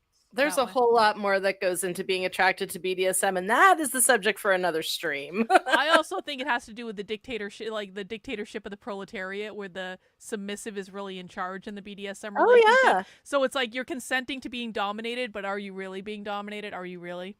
You're being dominated exactly how much you want to be dominated. Exactly. And you can say no at any time. You can always stop it. So it's the dictatorship of the proletariat. Exercising my consent. Yep. While we get ass raped by Uncle Sam. Thanks. Is that really? Don't be a critical government theorist. No critical government theory, Jennifer. We are not the woke right here. I'm not even sure what that means. Doesn't fuck James isn't either. No one knows what that fucking means. Yeah. Doesn't fucking matter. Oh my God. I'm gonna shut up now. Okay. Have exploited these distortions to enforce systems of control, feeding on the deviant energies produced by disconnection and lust. Those caught in these cycles became tools of these off-planet hierarchies. According to Edgar Cayce and others, Atlanteans lived peacefully on Earth for over 200,000 years. But then the Anunnaki started to influence and corrupt the leaders of Atlantis.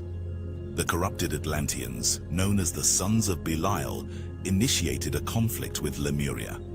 Around 22,000 years ago, Atlantis and Lemuria disagreed on how to rule the Earth. Atlantis wanted to dominate all tribes and civilizations worldwide, but the Lemurians wanted the Earth's civilizations to develop on their own. So, they ordered Atlantis to leave them alone. Atlantis refused. Lemuria insisted. Atlantis chose war. The beginning of the war was the year 10,468 BC. Plato mentions 9,500 BC as the year Atlantis was destroyed.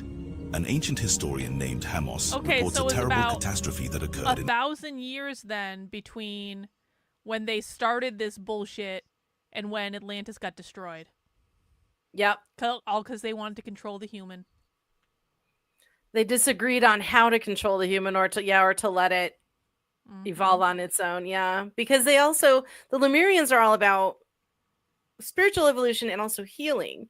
And they they realized what had happened to humans with all the tampering. Like, we were the petri dish for so many races, and we got so screwed up. And the Lemurians are like, they need time and some therapy, and we all need to take a step back. And Atlantis was like, yeah, no. chose war. The beginning of the war was the year 10,468 BC. Plato mentions 9,500 BC as the year Atlantis was destroyed. An ancient historian named Hemos reports a terrible catastrophe that occurred in 11,000 BC. The Draconians unleashed genocidal vengeance against the Lemurian civilization. On the Lemurian continent... Did you know, Jennifer, that the word genocide was invented to refer to Jews in the Holocaust by a Jew right after the Holocaust? Yes, it was. I had to read. I researched all this. Huh? I got your email, and I haven't been able to watch the thingy yet. But yeah, about the origin of racism and all that kind of stuff. And is it in there? Oh yeah, that's how I found that out. Is Okay. I was researching that to write a chapter. And yeah, so the term genocide did not exist until after the Holocaust, and it was invented by a Jewish lawyer to refer only to the Jews in the Holocaust. I swear to God, I'm not making this up. Well, at least it's not getting rid of all the gens. See, this is why they don't think that Israel can be genociding the Palestinians, because genocide as a word is designed to only refer to one.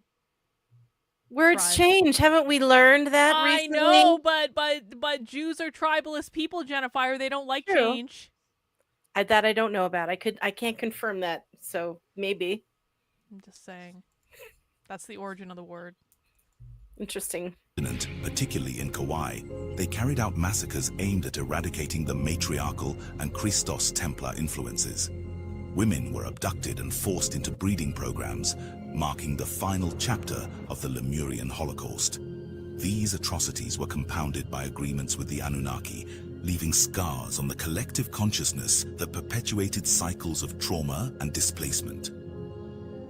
During the Aeyani massacre, high-ranking female council members of several Anunnaki races, bearers of advanced DNA codes, were abducted and taken to Nibiru by Thoth and the Anak Atlantean Empire. Thoth's betrayal of the Emerald Order and theft of sacred CD plates, later rewritten as the Emerald Tablets, marked a pivotal point. These women were lured with false promises to save their loved ones, only to discover their partners had already been killed. Many rebelled or ended their lives, while others were forced to bear children for Atlantean royals and the Anunnaki, who sought to exploit their Aeyani DNA. Wow. This deepened the trauma of the divine feminine. Wow. They had handmaids. This is... Now you see kind of why, what I was telling you about the book I just finished writing, kind of where that inspiration came from, was a little bit of this. And it seems to always come down to certain, I'm not going to make this a generalization, but the masculine trying to overcome and subdue the feminine. Yep. And that is a generalization, but that's usually what happens. It's very rare when it goes the other direction, and it makes me quite sad. But I know that is not... It's just that I think that's what goes along with getting too much power, is you start feeling like you can swing your dick around, and who are you going to pick on? But why do the bullies pick on the weakest kid in the playground instead of another strong kid? They pick on someone a little weaker than them. And that's, I think, what this is about. I think that's what that power dynamic is about. Yeah. Do you want to link your book, Jennifer? It is not published yet. It is in beta reading phase.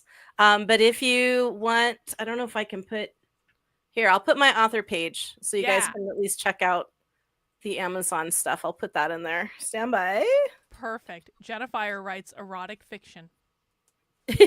Well, my first series is more, I guess people are saying it's not so much erotic fiction as it is women's intellectual fiction with erotic moments or something. I don't even know.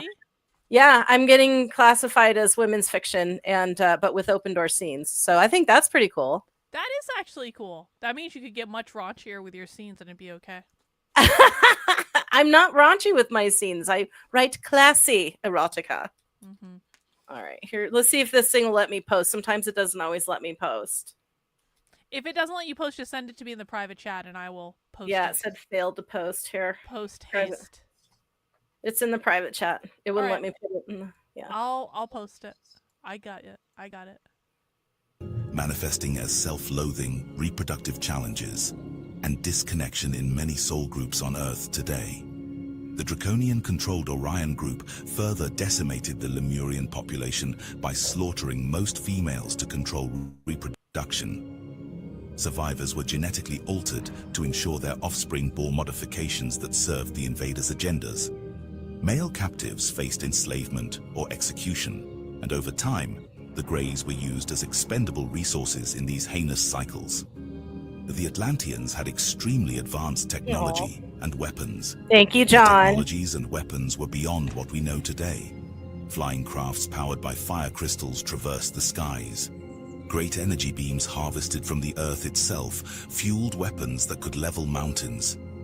Lemuria, not as well armed, could not avoid war. I like the They orange burned space. the world with solar That's pretty. heat and tried That to is draw very energy pretty. from each other. Rivers were changed, mountains altered, and the strength of the The sun. logo for my merch store, I don't know if you know this. The original tagline I came up with for my merch store was like "See the world differently," but the logo for it is an astronaut in space looking back on Earth. And the only Oh. reason I bring that up is I've been thinking about making a new one lately, and I'm like, I really like that fucking orange space. That's actually really cool. But It's very pretty. yeah, I'm gonna be putting the T-shirt that we made, "Fuck You with Love." I'm gonna put that up for Valentine's Day. That's gonna be Valentine's Day sale, Yay! so it will be coming soon to the store. Valentine's special. Fuck you with love. With love. That would actually, I just had an idea. I could actually make you could send cards to people with that on it for Valentine's Day. It can be like a gag card. It can be a double entendre card. Yeah, exactly. Double entendre. Exactly. Was affected. Continents were flooded. In the end, more Yes, than Roof 60 Rufus. million Lemurians My pen died. name. The survivors took refuge in Agartha and later attacked Atlantis. The Earth became unstable as a result of nuclear explosions, and because of that, the Earth's axis changed and the pole shifted. Yo. All that remained of they Atlantis are fucked us That'll ancient mess up. structures things like up. Stonehenge and the Great Pyramids. The civilization of Atlantis did not survive the conflict, but about 10,000 Lemurians did survive, and they rebuilt their civilization. This time they did it in secret. The last of the There Lemurian it is. civilization exists today, thriving under a mountain in California. Mount Shasta. Mount Shasta in Northern California has become synonymous with the unknown. Many who venture close to the mountain report strange events, glowing orbs, unexplained voices, and a tangible sense I of wanna another go. presence. I legit am curious Mount now. Shasta is also considered a Now vortex. I'm kind of mad that where is that again? California. Yeah, but where in California? Like it said I Northern want to say it's California? northern. Yeah, Northern California. I want to say. Hang on. I'm not What's- 100% sure. What city is Mount Shasta near in California? What if it's near like Tahoe or something? I really don't know. Reading. Okay, where the fuck is Reading? Hang on. You're not giving me any information. I just wanted to see a map. I literally just want to see a map. What major city is what airport would I fly into if I wanted to go to Mount Shasta in California? We can consult. Sacramento. Oh, I that's should've gone southern to then. Mount Shasta. That's not no. Sacramento's northern. Is it Sacramento? Oh, sorry. I was thinking. I don't know what I was thinking. Okay, don't. It's at the very top. Very top. Yeah. It's got to be up Man. near Tahoe. I gotta find some sort of queer event to infiltrate in Northern California then, so I can Make it we a can go to tax Mount write-off. Shasta. You get a little work and a little play. It's all good. 4 hours north of Sacramento. Thank you, Travis. That's manageable. That's doable. I'm doing Google Maps. Mount Shasta. Oh, it's right there. See, this is what you got to do. You rely on AI too much, Carlin. Man, Let's see. did you find it? Yeah, it came right up. It's just it's very close to the Oregon. Oh, there's Sacramento. Okay. We could go. Well, if Allison is available, we could go to see Honest Dog Allison at the same time. Oh, it's halfway between Reading and the border to Oregon. There you go. There So you go. now you know. Road trip. Road Yes. trip. All right, let's keep going. A place where the boundary between dimensions is thin. Native American tribes speak of its sacred power, a spot where the spirit world is accessible. There are geological mysteries as I well. bet they do ceremonies Why and does stuff Shasta there, have too. such a complex structure and so wouldn't many surprise different me. kinds of rock? Why do some plants grow there that are found nowhere else? Where did those plants come from? Legend has There's it that lots some of woo Lemurians groups who do survived the meditations Cataclysm. at all Yeah. different kinds of places. I bet we can find some shaman to do some. We could do an ayahuasca ceremony. We could do mushrooms. If I would fucking do, I would do mushrooms at Mount. I would absolutely do that. Yeah, I would do that. Yep. Twist my arm here. Let's go camping. Jennifer and I are going to go camping, and we're going to do mushrooms at Mount Shasta. And if you guys never hear from us again, it's probably fine. We're just with the Lemurians, and Yeah, the Lemurians decided to accept this in their culture, and yeah. I'll bring my pal. We'll bring my little trailer, and we can camp in style with a stove and a Yes, refrigerator and we can glamp. glamp. This I is- don't camp anymore. I camped my whole life. Now I glamp. Thank you. Listen, this is a great idea. Nothing Mhm. could go wrong with this plan. Not at all. The survivors traveled to North America and brought with them plants, animals, and technology. They built a city underneath Mount Shasta. They called this city Telos, the City of Light. Eyewitnesses have described the city in detail. As you approach the hidden entrance to Telos, energy pulsates through the ground. A deep humming sound and a vibration can be felt all over the body. Inside, you are enveloped by a soft light emanating from the walls of the city. Telos is carved into 5 expansive levels, each a labyrinth of corridors, chambers, and gardens. The inhabitants of Telos are 7 feet tall and draped in flowing white robes. Despite their large size, they move slowly and gracefully. They are the Lemurians, guardians of their ancient lost civilization. Their technology is integrated with their natural surroundings, just as it was in Lemuria before the fall. Oh. In Telos, they use Dragonwater says the city of Mount Shasta has a lot of woo-woo stuff too. That doesn't surprise me at all. It's gonna be like Yeah. the Salem of the West. It makes sense. Mm-hmm. crystal technology. Large crystalline structures serve various functions, including healing chambers that resonate with frequencies to restore body and soul, and communication devices allowing mental connection across the planet. Transportation within the city is achieved through levitating platforms guided by thought. At the center of Telos is the Temple of the Heart, where a large crystal pulses with a heartbeat synchronized with the Earth's natural resonance. Residents of Mount Shasta claim to have seen tall beings in white robes walking at the foot of the mountain. Hikers have even followed the beings into caves, only to find them empty except for a lingering humming vibration. In 1904, J.C. Brown, a British prospector, discovered an entrance to a cavern system under Mount Shasta. Within, he found gold, copper tablets, Oh, statues, I know this weapons, guy. and skeletons, Yeah. averaging 6 Not personally, but there's okay, so one of my favorite channels is the Y-Files, and he did a whole thing on this guy. And he's like, he found all this stuff in this cavern. He tried to get financing to do a big archaeological thing. It kept getting turned down. He did finally get a group of people, and like the day they were gonna leave to go in there, he like disappeared. He's never been heard from again. Yeah. And they think they found the cavern, but there's nothing in it. So nobody knows if he actually found something and then it was all like disappeared, or if he was just telling tales. Wow. Maybe he's with the Lemurians. Maybe they came and got him, be like, okay, bro, you passed the test. Like, you can come live with us. Well, yeah, that, or I think he was disappeared. And Yeah. I think the people you go to first for any kind of thing like this is never the government. No, The people mob. just quit doing, no. It is the mob. It is the Maybe. fucking mob. They're not that interested in that kind of stuff, though. They're all Catholics. Yeah, fair enough. But if you say I found a cave of gold, they might be like, okay, show us what you got. 6 feet 6 inches tall, with some as tall as 10 feet. Despite years of preparation to reveal the site, Brown vanished without a trace before the expedition could begin. That's crazy. The story of Yeah. Lemuria is not limited to the West. The Tamil people of South India tell of a lost continent called Kumari Kandam, which was ruled by the Pandyan kings before it was submerged by rising seas.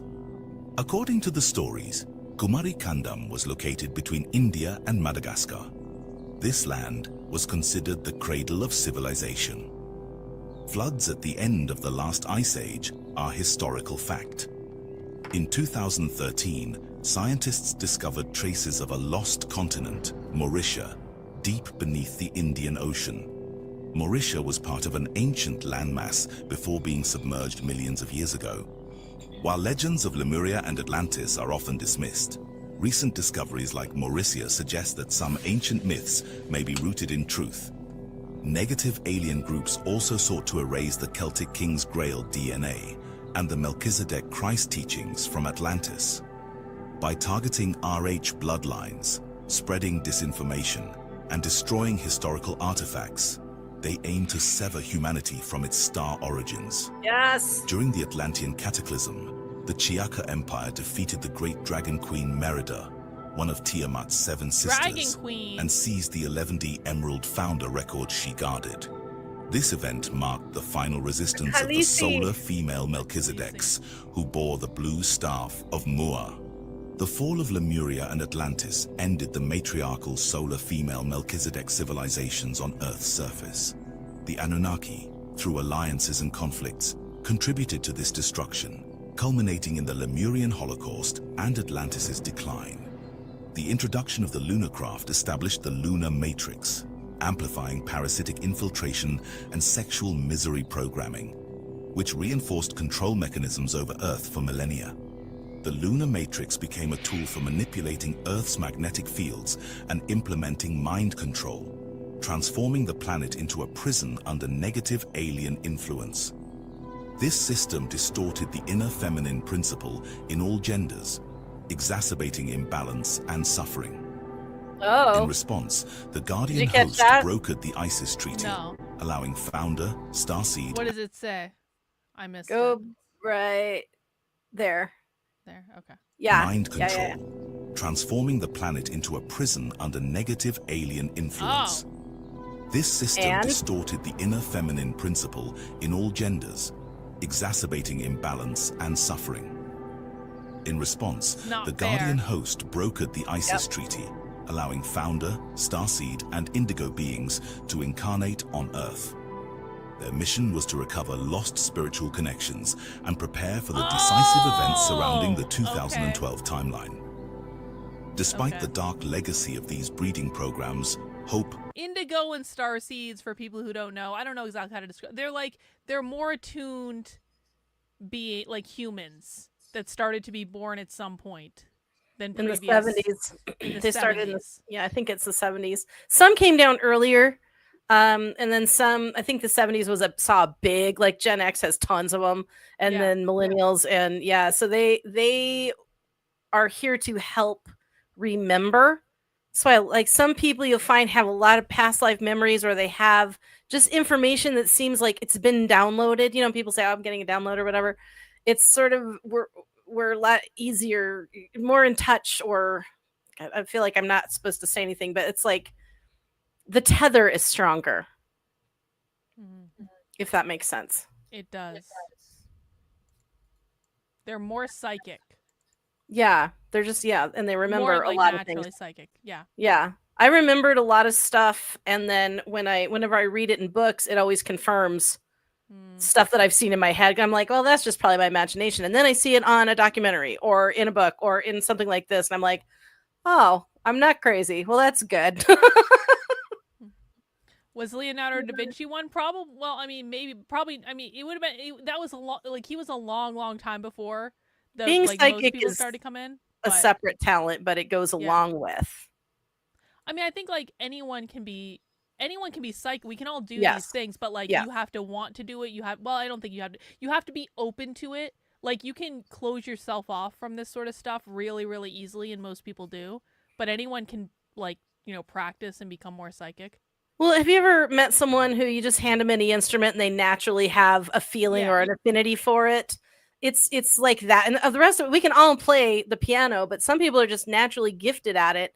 And it's the same thing. You either have to work on it, you have the ability, you've got all the things you need, but you either have to really study and work and discipline yourself, and then there's other people that are just like good at it. It's called the talent, you know. I mean, that's like a really good example, because it's like anything else in the world. Like, some people are naturally good at something, some people are naturally good. Like, being a psychic is no different than any other kind of like skill or ability or anything else. Some people are going to be good at it naturally, some people are going to have to work at it. Yeah. And some people can just shut it off and they say, no, I don't want that. And you're not going to have that if you don't want that. Yeah. Remains. Some refugee races, afflicted by genetic and emotional deficiencies, sought hybridization to heal and evolve toward higher consciousness.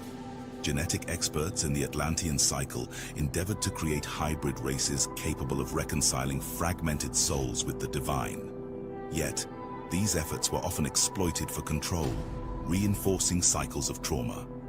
Still, the potential for hybridization as a path to healing and unity remains, offering the chance for all beings to transcend limitations and align with humanity's collective consciousness.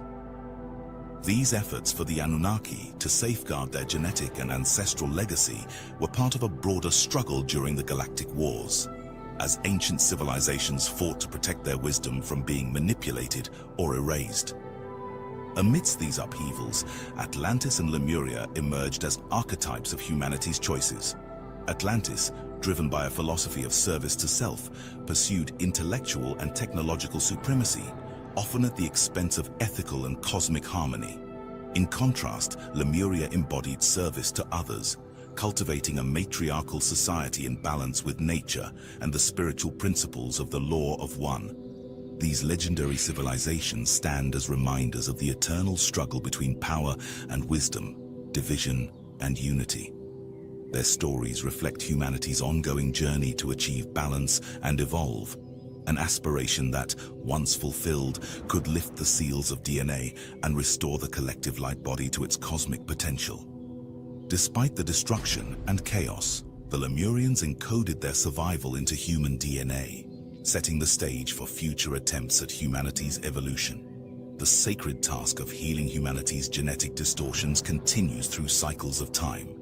The journey remains long, but with the final integration of lost soul fragments, humanity's ascension and reunion with higher dimensions is still possible, not only thanks to the Emerald Order and the Galactic Federations and the Law of One founders, but also to the starseeds and light workers from various star systems.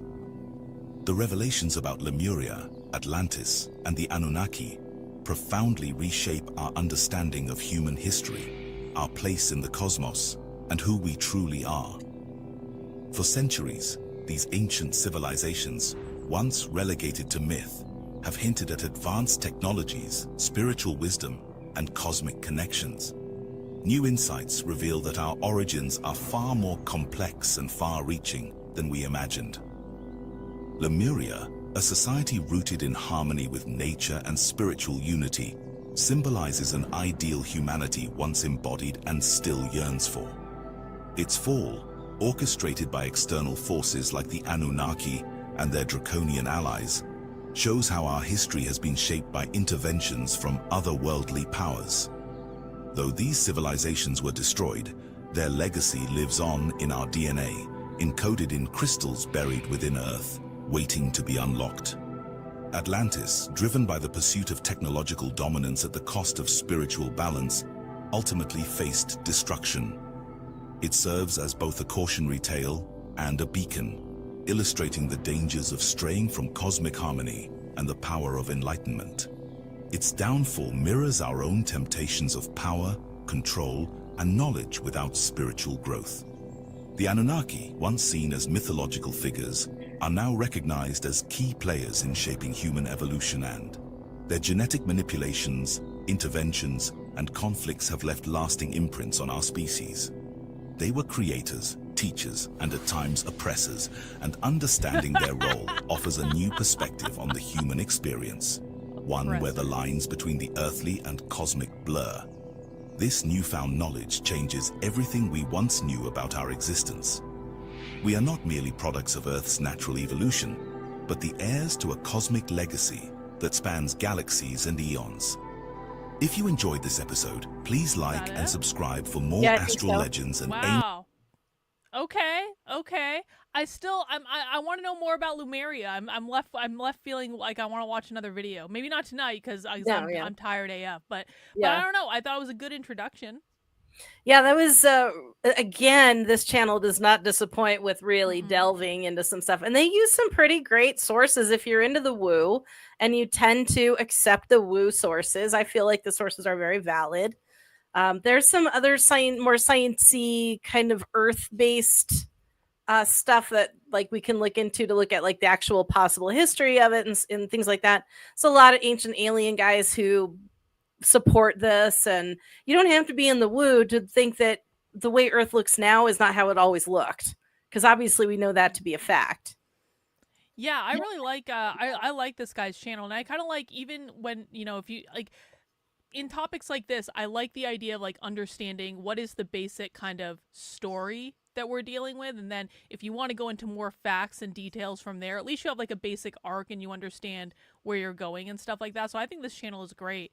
It's got a lot of cool stuff on it. It's got a lot of deep dives on it. There's so much stuff I want to watch. I want to watch this Moses and the Anunnaki thing.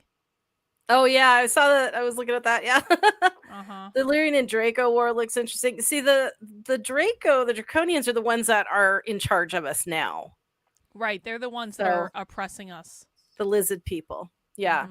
And that's part of the reason I think some of the Lemurians chose to stay behind, was to assist in our awakening when the time comes to finally overthrow them. We just don't know when that would be. Do you think that time's going to be coming soon? You know, I'd love to say it's going to happen in real soon, but on the other hand, how many like I was part of a Christian cult that believed that Jesus was coming back any minute now. So I don't know. And also things change. If things can get dire and then they get relieved, and it's all kind of cyclical. So I think if we get to the point where we are about to annihilate each other or ourselves, I think interference will not be able to be stopped. Like they're going to have to step in at that point. But until then, they're just letting us find our way. And if we can ever expose what's going on, like some of it is being exposed. And if the more people believe it, maybe finally they'll come forward and go, yeah, okay, fine. We've been eating your souls for 2,000 years. People keep saying that there's going to be some sort of, like, I keep hearing like in psychic places that it's going to be some sort of disclosure sometime this year. Oh, they said that last year and the year before. Well, I know, but there's actually people like, you know, I look at like someone like, I like Stephen Greer a lot. He did a documentary. He's great. Like a couple really good documentaries. Disclosure, I think, is the main one that people should watch. And then I like Close Encounters of the what is it, Fourth Kind, which is about how we can meditate to contact aliens. Okay. And it's just cool. It's like, because that makes sense. Like, how would we communicate with aliens? Like, okay, well, that we aren't going to do it we aren't going to fucking call them or anything. Like, you know, that's how they would communicate. And so he does these retreats where a whole bunch of people go out and meditate in the desert, and they see all sorts of crazy shit, and they take pictures of it. And you know, I want to go on one of those. But apparently, he has a new documentary coming out this year too. So that's exciting. Cool. Yeah. Oh, that's cool. I've also heard that the Pleiadians are really invested in our spiritual healing and our spiritual journey, and that people who seriously, not people who are like, I want to talk to a Pleiadian, but like if you're committed and you know when you're committed to something, it means it's not a hobby anymore, right? Then they actually will reach out to you, you know. So really? I've heard that you can channel and speak with Pleiadians, and it's easier again for those of talented abilities, but anybody can do it. And honestly, they just, as long as you know how to hear spirit, you will be able to hear them if they choose to respond. I'm rather afraid to talk to spirit right now, if I'm honest about it, Jennifer. I'm afraid of what they might say. Be like, I don't want to hear it. I just want to hear it. Just, yeah, exactly. That's exactly what's going to happen. I'll be like, what? And that's all I'm going to hear. I'll be like, okay. All right. Stop what you're doing. Stop it now. Yeah, exactly. All right. Well, that's all we've got tonight. A little bit of a shorter episode because I'm tired and I need to go to bed because I am streaming the Attorney General confirmation hearing tomorrow at 9:30 in the morning. Sounds like magic. I got to get through the second half. Well, it's your show. You do what you want. I I guess. gotta get. I did the first half of what's his name's confirmation. I gotta do the second half still. I gotta but- say, did he not? He looked good in that confirmation hearing. He looked very I feel like he looked very masculine and very powerful. And I'm like, I don't mind him running the military at all. This is great. He looks good. Yeah, he's very handsome, and I thought it was really funny how the question of the left side of the aisle was a very sexually oriented and scam oriented and all of, and I'm like, do you guys think of anything else? Like, all they think about is sex. That's all they ask about. It's Did just you- exhausting. Did you see the meme that got posted about him after that hearing? Hang on, I'll bring it up. It's on my Twitter.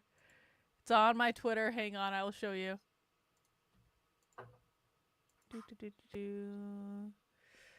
Oh, I gotta go down a little bit.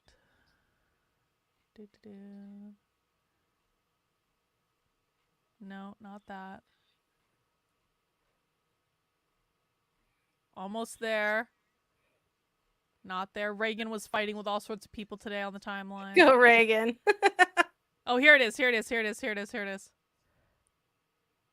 Yes or no? Veterans organizations that will help our veterans get every damn thing that they deserve because they signed on the dotted line to keep us safe. Just like are you willing to support our veterans organizations that will help our veterans get every damn thing that they deserve because they signed on the dotted line to keep us safe. Just like are you willing to support? Do they even know just how bitchy they sound?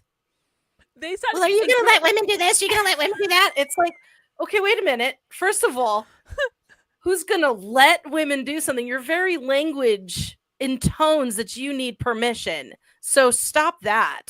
And nobody has freaking stopped any women doing from anything. Yeah. But you definitely need to be able to be able to hike through a desert with a 300-pound pack on your back if you want to go into open combat. Let's start with that. Yeah. I don't care it's what's not between hard. your legs. It's not hard. It was like Kristen Gillibrand looks so old too. She has aged like 20 years in like the last 5 years. I'm like, girl, what the fuck happened? Like, man. So Pete Hegseth had quite a day. Good. I hope he got rip roaring drunk. Oh, and then that one freaking Asian, was it the Asian woman? Was like Yeah, trying to make Maisie him Hiroto. sound like he was an alcoholic. Well, Yeah. do you promise not to do you promise you stop drinking? It's like having a drink is not drinking. It is She- not a drinking problem. She was like, do you commit right now to never drinking on the job? And the job is 24 hours a day. It's like, let the guy have a beer. Shut the fuck up. You first, lady. God. and then she said that Pete Hegseth was gonna shoot protesters in the leg. And I was like, Oh yeah, based. because of that one time when protesters were actually scaling the wall, which hasn't gotten any coverage. Notice we haven't talked about any of those protesters that have actually caused physical damage to government property. Mm-hmm. Yeah. I think he was trying. He should have answered the question, but I can see how he wanted to establish context. So Yeah. because that's important. Well, he's not answering anything yes or no, which is exactly. I really think like with some of them, he was actually just trying to piss them off. Yeah. Well, he was talking around it, and it was kind of he didn't do any mansplaining either. So kudos to him for that. Yep. Anyway, so we come back with Pam Bondi tomorrow morning, and that's it. Jennifer, do you have any announcements? I do. We're doing Contact this Sunday for movie Are we night. seriously? Oh, that's a great movie. I fucking love Yep. that movie. Week 3 of Jennifer January. We are indulging me in some of my favorite movies that have influenced me as the weirdo you know and love. And so we did Dune from 1984. That's great. David Lynch's. Yeah, that was a lot of fun. And now we're doing Contact. And I think we're rounding it out, Jennifer January, with Secret of Nim. Ooh, I've never seen that one. You haven't seen The Secret of Nim? No, The animation with Mrs. Brisby? no, never seen it. No, I don't like that sort of thing. I'll watch it though. I'll watch it, It's but I've never so seen it. good. It's so Okay. good. Okay, I normally You don't watch like it? animated things. Oh, it's beautiful. It's John Bluth. I don't know if I've got his first name right, but it's his company, so it's not Disney. Okay, And it's a beautiful, beautiful movie, and it's one of my very favorites. And I used to watch it all the time when I was a kid.